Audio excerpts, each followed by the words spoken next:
Hey guys, Eric Kent here, 3rd and 4th Gen Tech at BMR Suspension, and we are back with our 2002 Camaro project to show you the next step on our build.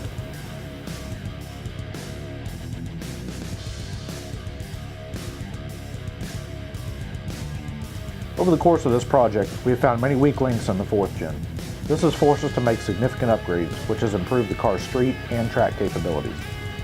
All of the changes were made based on a car that would see more street time than track time. Up to this point, we have addressed the exhaust, basic parts of the suspension, and wheels and tires. With the increased grip from the Falcon tires, the stock brakes became the next weak link. To remedy this, we chose to make some simple yet effective upgrades that will increase the car's braking capacity and add consistency to the car's stopping characteristics on the road course. With our $5,000 budget for this phase of the project almost exhausted, we decided to focus on the front brakes. The front brakes do about 70% of the work, and the parts we're going to add aren't aggressive to the point to make the car unbalanced.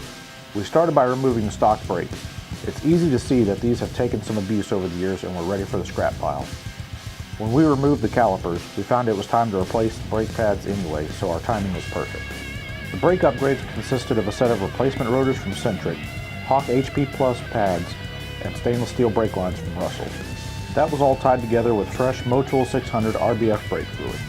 This will give us a braking system with a higher threshold for brake fade and extra bite for more aggressive deceleration.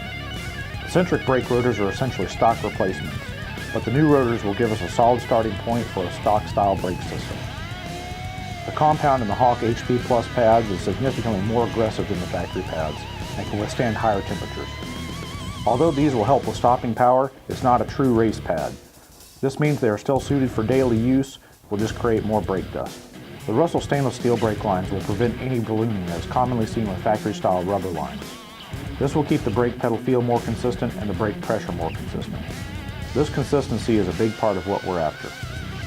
Lastly, the fluid will be swapped for fresh Motul 600 RBF.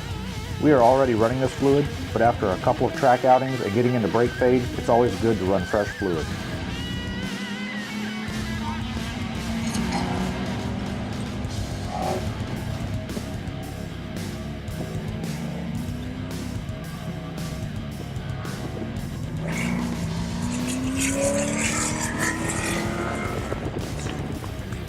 Now that we've added some more stopping power to our Camaro, it's time to head back to the firm and do some more testing. Stay tuned for the next installment where we wrap up the first phase of our build.